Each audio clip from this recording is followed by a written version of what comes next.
Hi everyone, welcome to the new episode of Yotewo podcast. And this early Thursday morning, we have our dear guest Eva, the managing director of Fundraising Playbooks.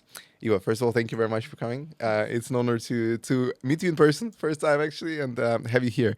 I think maybe let's start with just a bit of intro on yourself. If you can maybe share a few details about yourself and what brought you to the field of VCs, startups, fundraising, and we'll take it from there. Yes.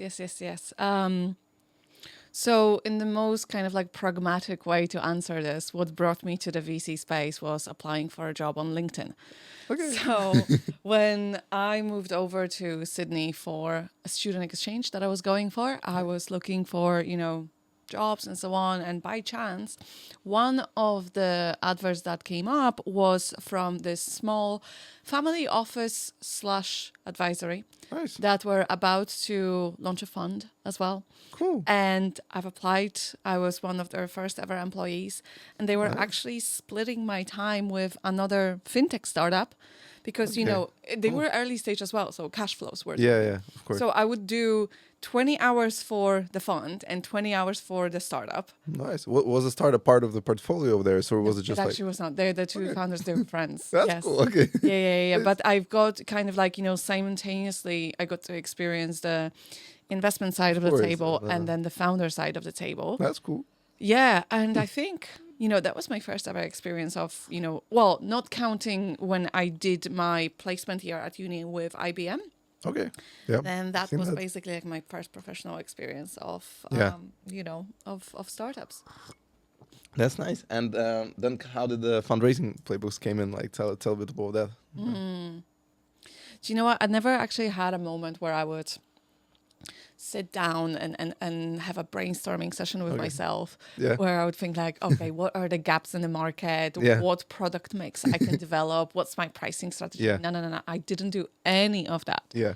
I was made redundant from my last job and I desperately needed to find a way to sustain myself in London. Yeah. I'm very passionate about paying my bills. Yeah. And what I did is that I simply turned into all of the messages that were in my LinkedIn inbox from founders because I was posting on LinkedIn for Yeah. pretty good consistently about 4 years. Nice. Yeah, and everything that I was posting about was how to fundraise, Yeah. how to reach investors, how to find investors. So naturally, people gravitate towards you and they're going to ask you questions Yeah. such as, can you help us raise? Yeah. Can you help Right. us find investors? Can you help us build a pitch deck? So, Yeah.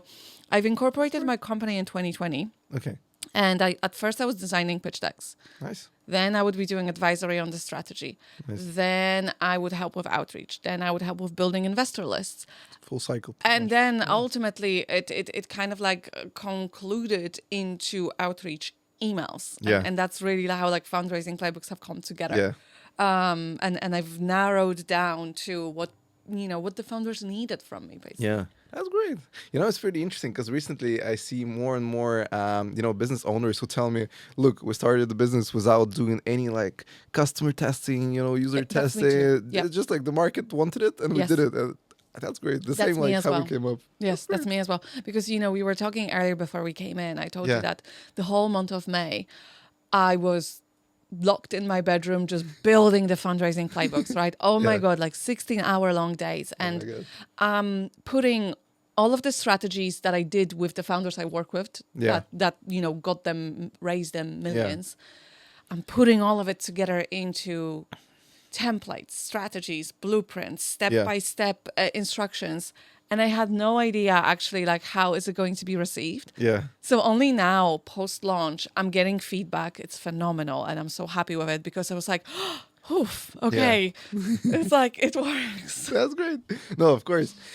So I think actually the next question is, so I've met you first time when you were hosting the webinar about like investor communication, right? Yeah. And I was just attracted to the idea of like, the getting the quick responses, Yeah. getting the good responses from like Sequoia, Richard Branson, all of that. Let's kind of dive into it a bit more. Why do many people get the investor communications wrong in general? Like let's dive into that topic. Yeah. Okay. So Firstly, topic. by means of a metaphor. So my brother is a software engineer. Okay. And a very interesting thing that he told me about software development and engineering is that the first 90% of the entire platform build is usually the quickest. Yep. And then the last 10%, it's those micro changes, Of course, micro elements Fixes, that are the yeah. most pivotal that can take the longest time. Of course. And I think in communications, and look, not just investor outreach, I think human communications, business communications in general, Yeah. what I found is that you can get to extraordinary results, and most of your results can actually come in from those tiny tweaks Okay. that you do. So an example, you're reaching out to an investor and you say, oh, I took a look at your portfolio. I really like what you guys invest in. No, you didn't. You didn't. You've scheduled that note to every single investor. But if you're going to say to them, I took a look at your portfolio, two of the deals you led in the past, 3 months, especially caught my interest, especially deal A. Yeah. We're going to get into That's details. when you've done your research. It's such a small change, but it's everything. It's everything. And my whole thing is what I call precision outreach. So I focus on this ultra personalized, hyper targeted outreach that you should only perform to your 10 investor targets. Yeah. Or if founders work with me, that's what I do for them. Yeah. So like I'm a ghostwriter in their inbox and I'm handling all of those communications. Amazing. And I would say that, if you can reach out to 10 investors, Yeah. get responses from, hey, even 10. One of my clients, Damien, had 100% response rate to all of the impressive. 8 VCs that we've cold emailed. We've cold emailed them. That's cool. And that was within 4 hours of hitting send. So I spent Wow.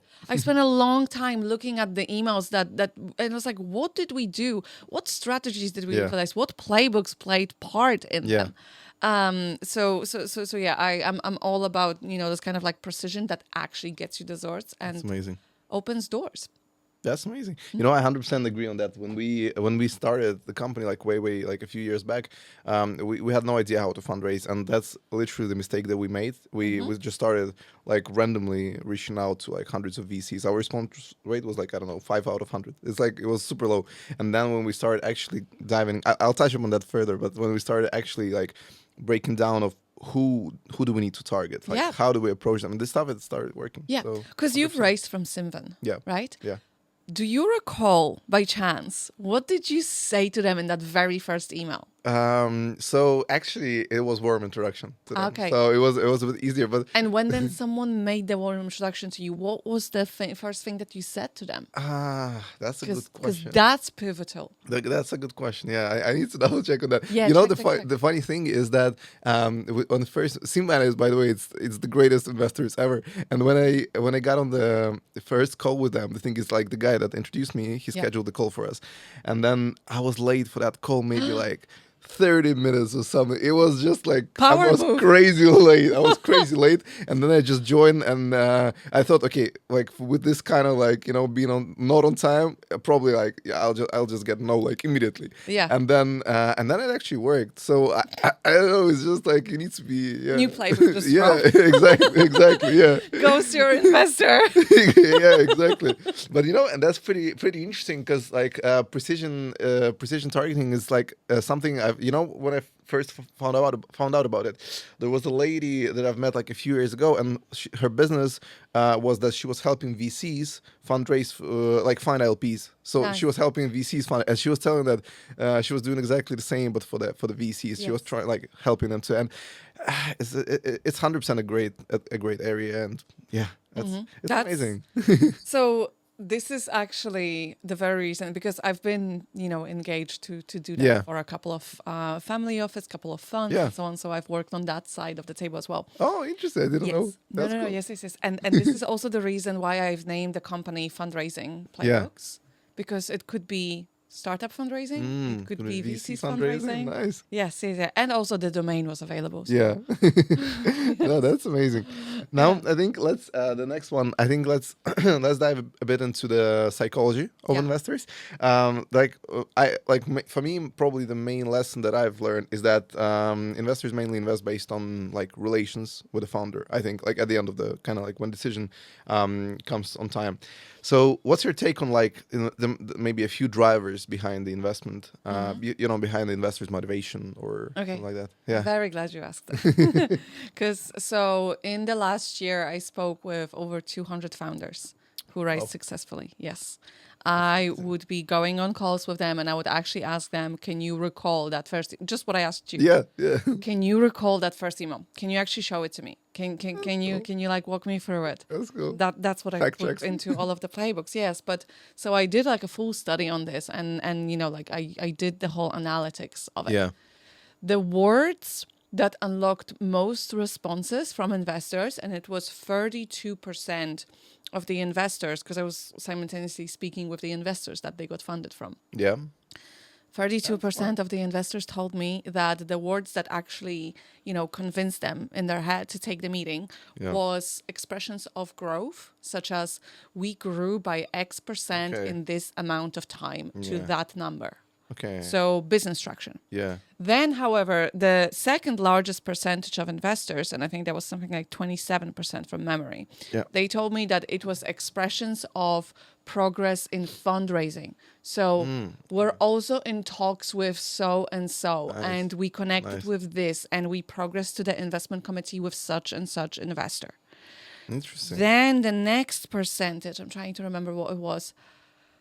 The next percentage was expressions of alignment between you and investor. So whenever a startup founder would say, I noticed one of your strategic partner does this and we Common do ground, this. yeah. I saw you've invested in this deal and we could partner with them in that way. Nice. So lines of alignment. Yeah. And then the ones further down the line were about, teams' backgrounds and experiences. Nice. Or like technological moat.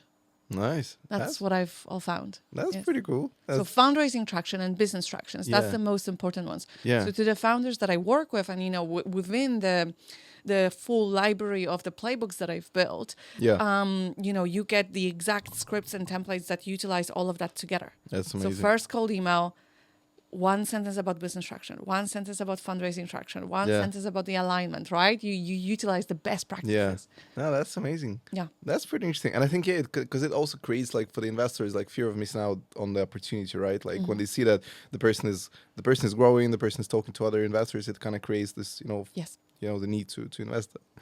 Cool. Yes. That's pretty interesting. Okay, the other area that I'm super interested in personally when it comes to strategy, in my experience... by the way, before that question, one question behind. Talking to investor psychology, does it differ between angels and VCs in your opinion? Or is it same strategy? Completely different. Completely different. Completely different. Okay. What would you say the main differences? Well, firstly, any VC with your typical GP/LP structure, they have fiduciary responsibilities towards their LPs. Yeah. So they're not investing their own money. They have a mandate to be fulfilled. They have to send regular LP reporting updates. Yeah. They have to deploy a fund within certain timelines. Yeah. So there's a whole array of responsibilities that they have that dictate what startups they can speak to, what startups they can invest in, and also depending on their team size, how much time they actually have to take the meetings. Yeah. Whereas, with angels, you're talking about an individual, like you and I and anyone else, like the people who are listening to the podcast. Anyone could be an angel investor if they've got some cash in the bank. Yeah. So with angel investors, I think the approach is much more personal. Mm-hmm. And the money would be probably the last thing that I would be discussing. Everything else that you should be coming to an angel for is, their background, their expertise, their networks, their advice. And that's one of the pieces of, hacks, strategies, whatever. Yeah. If you ask for money, you usually get advice. Get advice. If you ask for advice, you'll get money. Yeah. Yes, and that's very especially applicable to angel investors. No, that's pretty cool. Yeah, 100%. I had this case recently. I've introduced one of the founders actually in Poland Yes. to one investor in here in London. And the guy was like, yeah, I might invest like, I don't know, 5, 10 grand. So the guy ended up investing. And then this guy calls me like 2 days ago. He was like, yeah, actually now I'm following on with like 300K. I was like, Oh. wow, that's pretty big, like, that's a big check for an angel. So it's never you never know. You need to speak with them. You need to speak. You need to ask, and yeah, There's another thing that comes into play in here, and so one of the playbooks on my platform that I've built is called 6 Degrees of Separation Playbook. yeah, okay, And this is all on how to actually work your network and utilize anything yeah, as, this kind of like a bridge towards the next person. amazing. And, I've been doing this by myself in my own, outreach game as well. Yeah, And it's amazing because it can be literally as simple as, I went for an investor networking event yeah, 2 days ago. And one of the people that I happened to speak to was a founder. Okay. And, and he tells me that like, oh yeah, just yesterday I was attending this investor dinner with the founder of, this and this company. And Yeah. he's now an investor and so on. And I'm like, oh, really interesting. Okay, what's his name? yeah. And he gave him his name. And then I went on LinkedIn Okay. and I went to this guy and say, hi, name. This person just mentioned you at an event. He was, speaking very highly of Yeah. you. I looked up what you do. I looked up your profile. Would love to connect. Instant connection. That's amazing. Because they went to a dinner yesterday. Yeah, literally. And I'm just referencing that. So ask people what they do. Of course. Ask people who they know and then Exactly. ask for a specific name and then go on LinkedIn, connect with that person and 100%. just say it. That's great strategy. 100%. Yeah, 100%. this is literally like, this is one of my favorite hacks because even like yesterday I was speaking on a panel Yeah. and one of the investors mentioned that, oh, he was just at Viva Tech and, he met with Remco Ventures. And I'm Yeah. instantly making like a mental note. Okay, cool. I could reach out to them and literally say, Exactly. I shared a panel with this and this. He mentioned Yeah. your name. I would love to connect. Exactly. Ah, 100%. easy. It's the easiest thing ever when you Yeah. know how to play the game. 100%. Yeah. Actually, the next question, like you touched upon this a little bit, but I think I would love to expand on this one. So the area that I'm super interested in is that when it comes to, at least, with working with VCs, founders, they need to do their homework on like how they work in general. The VCs, I mean. So, Yeah. what I've realized after we fundraised is that VCs is a very young and very special, asset class in general. And as you mentioned, like 100%, you like read my mind. You need to research their, their thesis, their portfolios, their timeline of deployment. Like, what was their limitation? Was their motivation to invest? Like, can you expand on that a bit? Because I think that's something like most founders just skip and don't even think about. So I'm a huge fan of breaking something complex into simple blocks. Perfect. That's Step-by-step strategies. That's all I'm all about. Yeah. The only thing that you need to do is go on that investor's website. Yep. That's your first starting point. And then you basically see whatever you can find on them that they say on their website. Yeah. If you just dig around a little bit, they'll tell you everything. Yeah. Right? So if they have recent blog posts and articles in which they are actually referring to their LPs, Yeah. in which they are actually mentioning them, in which they might say something about their strategy, that means it's important. Yeah. Yeah. One of the playbooks I've built is called the LP Goals Match Playbook. So whenever you go on a VC website and you see they've mentioned something about the LPs, Yeah.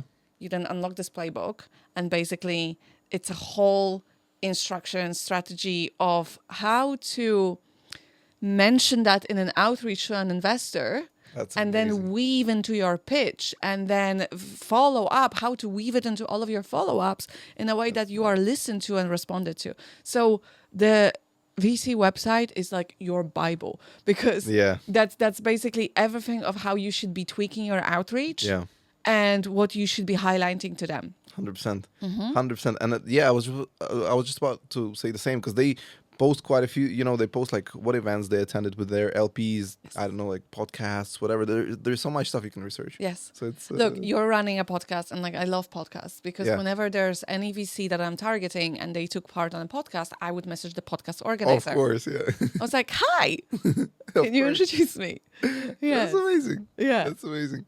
No, I think that's definitely something the founders should really, really, do the homework on that. 100%. Yes.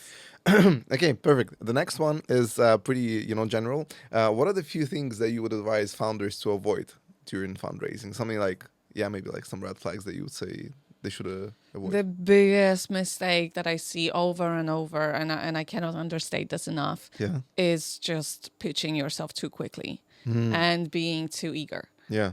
I've worked with founders where I've drafted outreach emails for them in which we did not pitch the startup at all, and we secured meetings like that. Interesting. Yes. We didn't say anything about the startup. That's We cool. got the meeting. Yeah. You can do it that way too.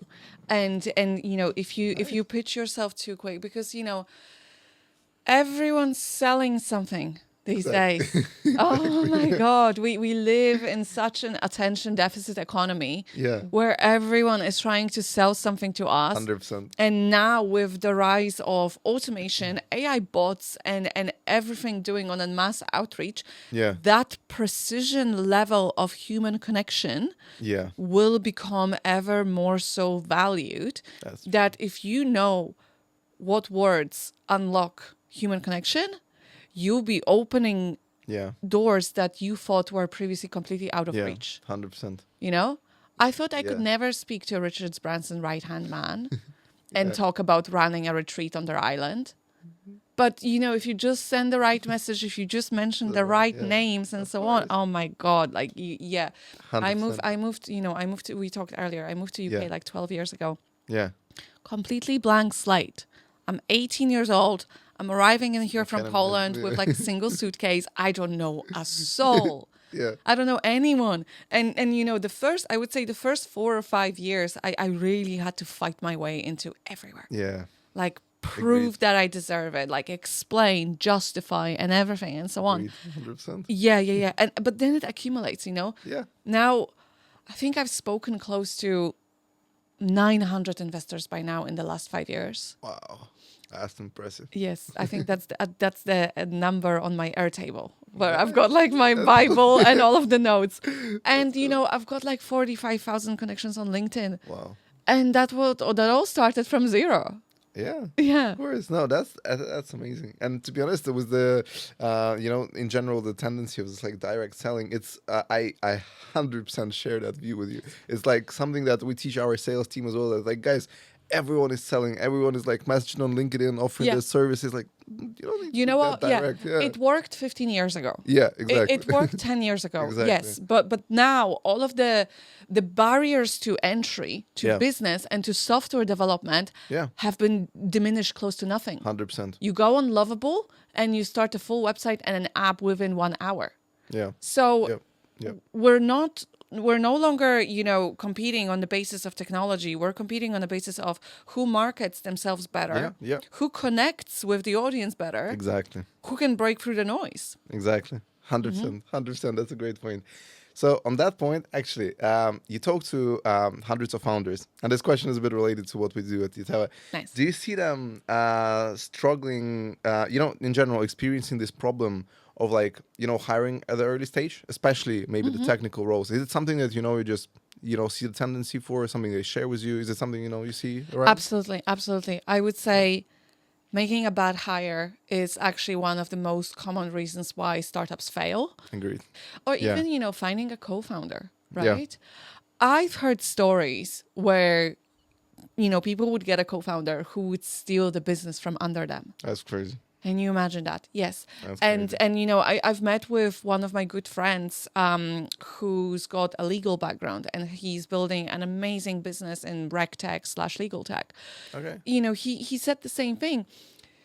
Lack of co-founder shareholder agreements, lack of vesting agreements and all of that, Yeah. where you don't really do that you don't always do that at an Yeah. early stage. Yeah.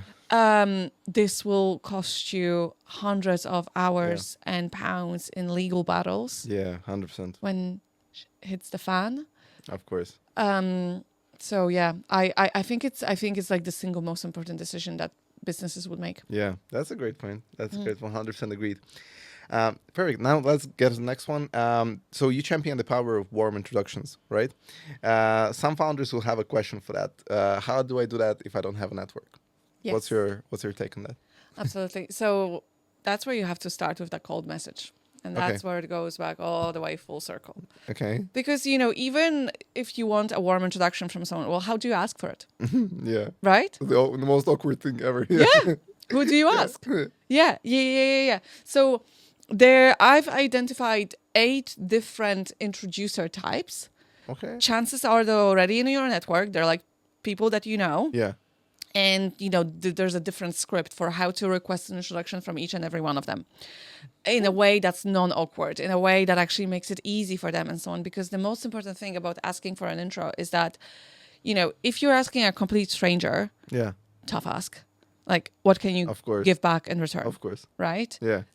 So how can you do some like digging around their LinkedIn profile or whatever on, are they a founder who are raising as well? Do you know any investors? Can you say to them, like, I looked up what you do. I actually think you'd be a pretty good fit for one of the investors from my network. Yeah. Can I trade you? Intro for an intro. Oh, yeah. Right? Yeah, that's just like one of many. But also a hack that I was giving to a lot of founders who, a lot of the founders that come and talk to me are immigrant founders. Yeah. Well, I'm one. I've Same. lived here as well. Yes, exactly.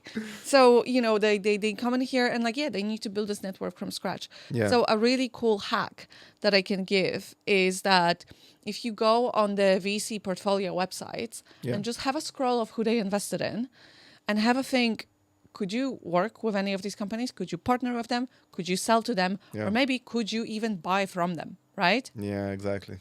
Send an outreach email to that investor, but you're not pitching yourself. You're going to say, oh, I saw so-and-so in your portfolio.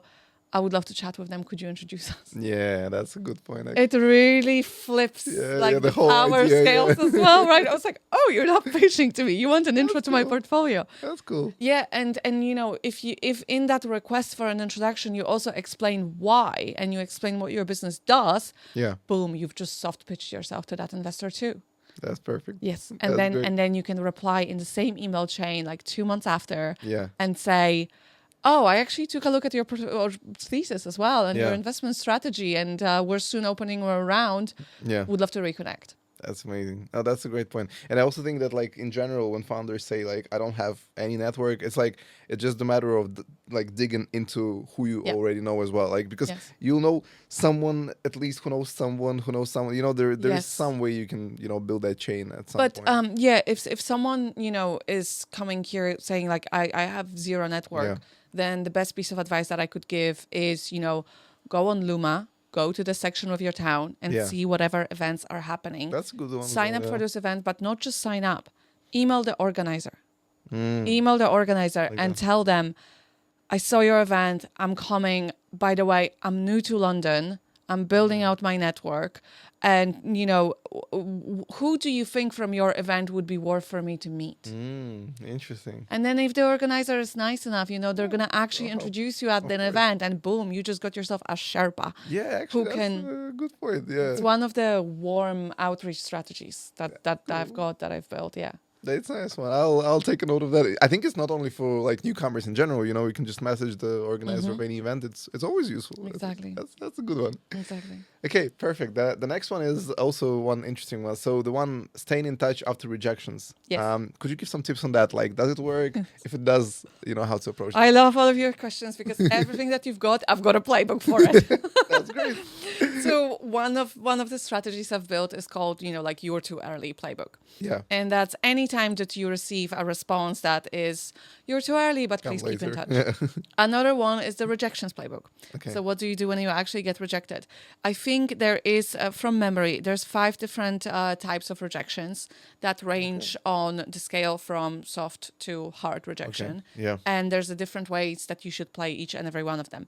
But especially when it's like more of a softer one, you want to leverage it for introductions. Especially when the investor tells you you're too early. That's when you get back to them. That's a perfect moment to say back to them. Well, first you can try to bring it back across. Yeah. So you could, for example, say, thank you so much for the feedback. What would it take for you to see on our end in terms of traction that would get you excited about this? Okay. And then if you get a response with a benchmark, Yeah. perfect. That's how you can get, closer to that benchmark. Or, if they don't respond back, you can say very happy to stay, in touch. I'll keep you posted on our progress. We'll send an update 6 months down the line. Yeah. Right? But then you send an update 3 months down the line. Okay. Or even 2. And that's where you can say that, I was meaning to send it 6 months later, but actually we have surpassed our projections so much. We've grown so much quicker that I thought it's actually best to send it a little bit sooner because things are speeding up. That's cool. Yeah. That's nice. That's an interesting one. I didn't think about this one. And how would you about the introductions? How would you ask for an introduction in that case? Oh gosh. We might not have a full time for me to explain, but in a big, shortcuts, kind of a way to explain, you have to make it as easy for the investor to make that introduction for you as possible. Okay. So I have a thing what are the user steps in that investor journey that he has to make that introduction for you? How many of them can you actually remove? Okay. And put it in that email. Okay, interesting. Yes. I'm keeping an aura of mystique because I've got scripts for it, So yes, that's the main value prop. Yeah. But yeah, so I've spent a long time because I used to work in an investor myself. Yeah. And I worked for one of the UK's most active startup incubators. Nice. Where my role would be actually to make introductions for our alumni and for our startups, right? Yeah. And, whenever they would come to me and says hey, we're raising, can you introduce us to investors? Yeah. Think of how many, how do I figure this out? Of course. How do I figure this big, huge task out? So you as a founder, how much of that can you take off of the investor's plate? This is the homework, Right? Yeah. And that's really, again, going back to that metaphor from my brother, the incremental changes. Yeah. Sometimes I found, and by saying I found, I've A/B tested it by means of emails. Nice. Is that sometimes all that it takes is just removing one sentence out from your email or adding one more word, switching one more word that can get you to vastly different outcomes. That's amazing. That's interesting. That's interesting. It gives a lot of intrigue now. It's interesting to dive deeper into it. Perfect. So the next one I have is pretty interesting one. So we both come from Eastern Europe, right? Yes. And we both are in London. Can you tell me what's in your opinion is the reason for pretty much, I think, all European ecosystem being built around here? Pretty much. What do you think the reason for that is? Despite historical kind of tendency in general, how do you assess the situation here? It's interesting, right? Because now typically, we're saying that the UK is in a downturn, recession, and that things are not going that great. But I think there is still a big push for how busy our ecosystem is. Yeah. Yeah. And when I moved to Sydney, it was actually to write master's thesis on entrepreneurial ecosystems. Cool. Which later on got published as well. Wow. Yes. That's so I'm actually a published author already. Nice. So I was analyzing Sydney as an entrepreneurial ecosystem. Yeah. So you look at all of the different actors in that ecosystem. So you have accelerators, incubators, number of startups, number of investors, number of support programs, government grants. Yeah. Everything. And, everyone flocks to London. And I feel at this point, it's also this kind of perception. Yeah. London, the financial Just capital vibe, of the world and everything and so on. There's, I think the population of London is 10 million. Yeah. Greater London. Yeah. But I've read this statistic somewhere that if you also add up all of the people who commute in here every day from all of the surrounding areas, then every day in here we've got about 25 million of people. No way. This is more than the entire population of Australia. Yeah. Yes. That's crazy. I didn't know about that. Yes. So I think it is that busyness and availability of opportunities Yeah. that really attract people.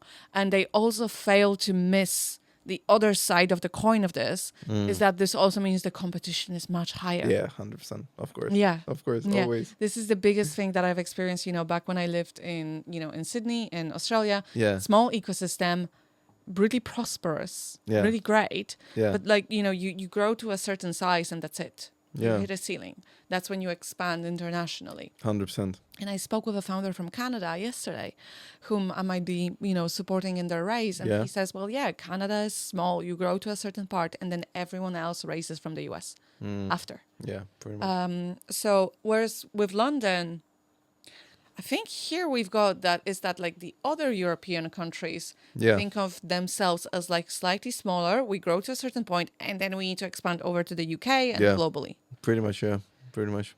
With Brexit coming into place, there's a whole other plethora of issues that I'm not going to go into that affected. But Yeah. yes, it is a topic that interests me. Yeah. Yeah. Interesting. And would you say like the ecosystem in Eastern Europe is something that you see, coming to the stage in general, or not really?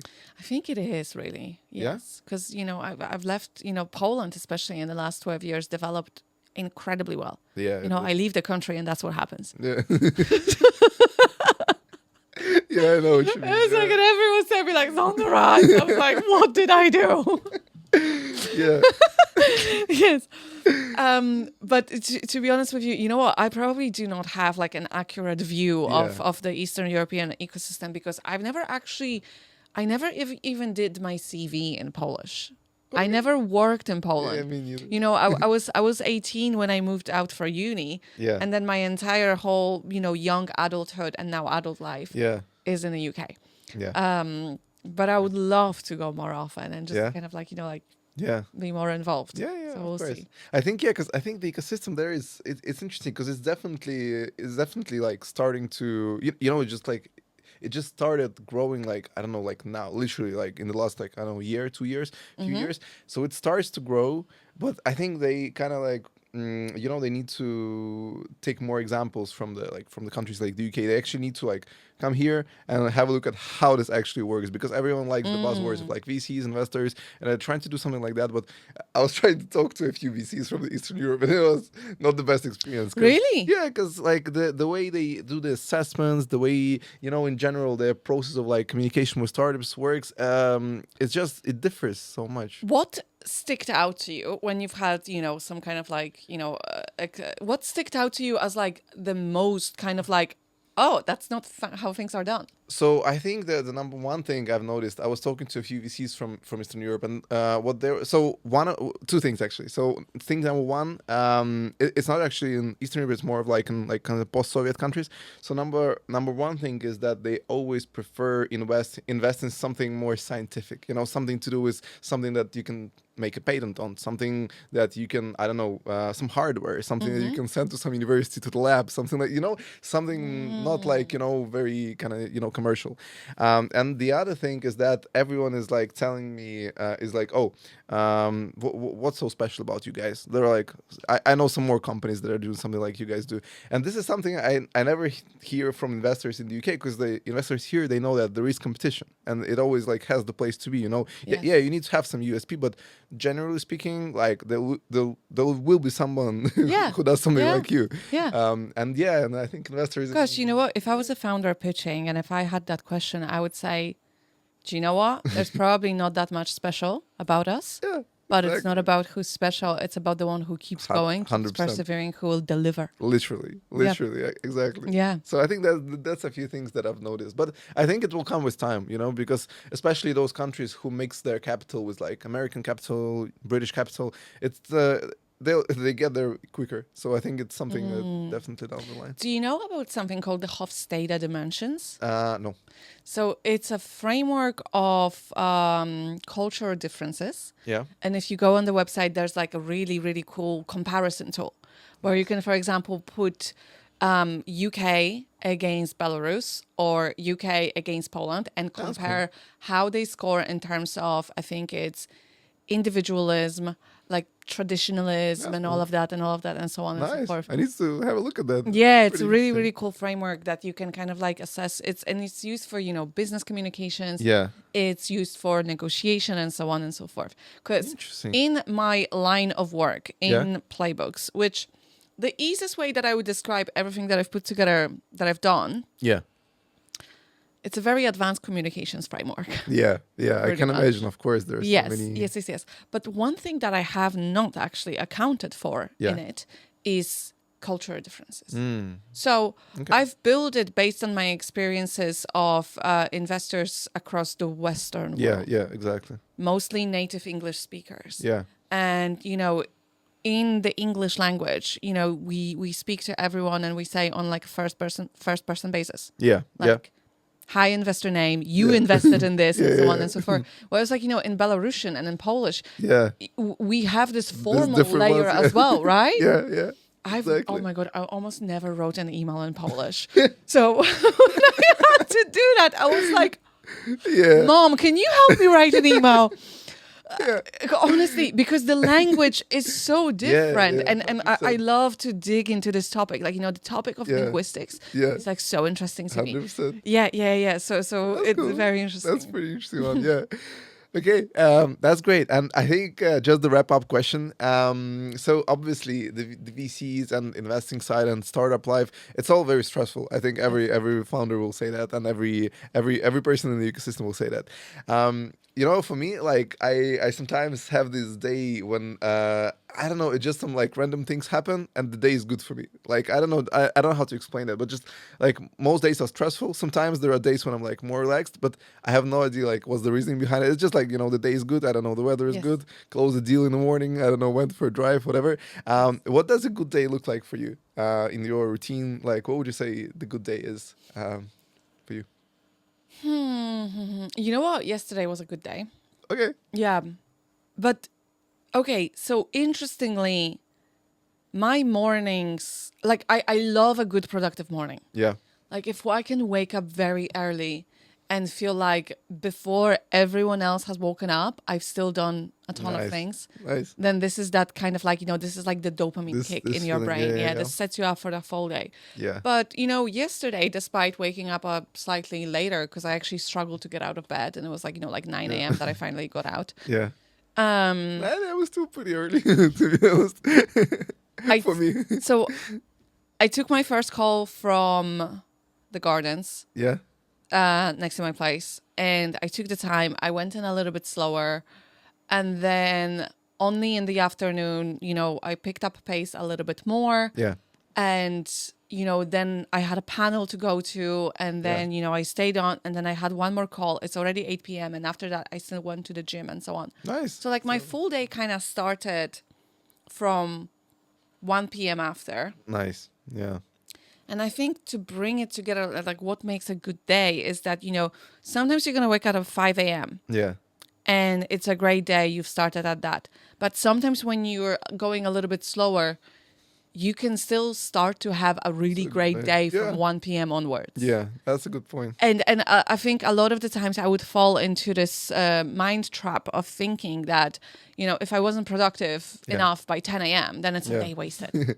Yeah. And I think now, there's a lot to be said as well on, the kind of like a culture of like toxic productivity. Yeah. Yeah. Which is something I'm trying to unlearn, because I can't even go for a walk without making it productive. Exactly. I was like, oh, what podcast can I listen to? What can I learn? I was like, oh gosh, Yeah. stop.